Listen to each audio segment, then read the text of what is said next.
purchase ko.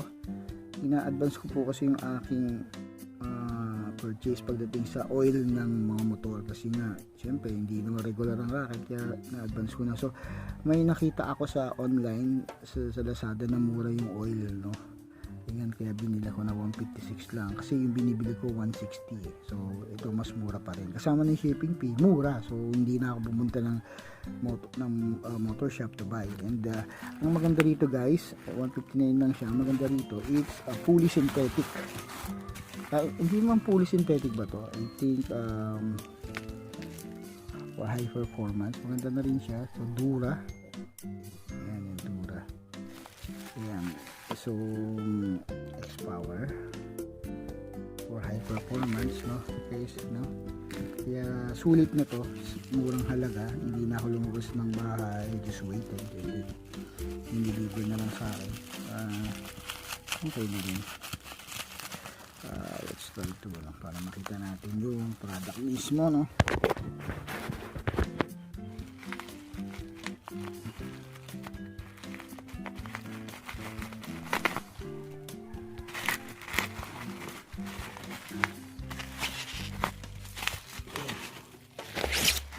Yan guys,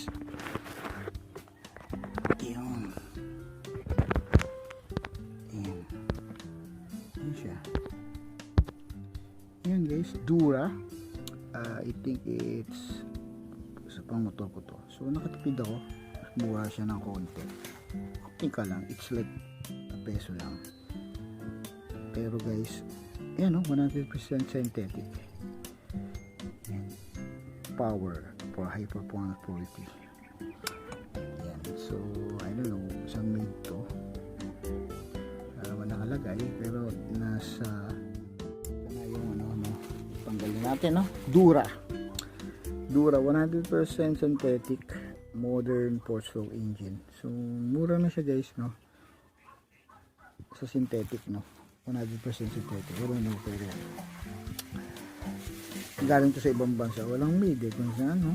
Pero yan, ganun po kasi ginagawa ko pag nakabili na ako ng, kunyari nakabili na ako ng sa maintenance, nabili ko na yung bumibili na ako. Pagka may pera na ako, bumibili na ako ng oil para naka-ready na yung mga materials para pag nag-change oil o naman, hindi na ako bumibili. Okay? Hindi masakit sa bulsa, kumbaga.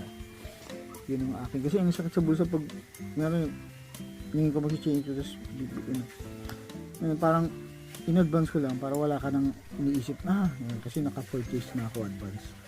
And guys, no, I think China rin siguro to, kaya hindi ko alam kung saan galing, walang nakalagay kung saan made, pero galing sa Lazada, which is good guys, dahil Dura X-Power EP50 Max 40 pang motor.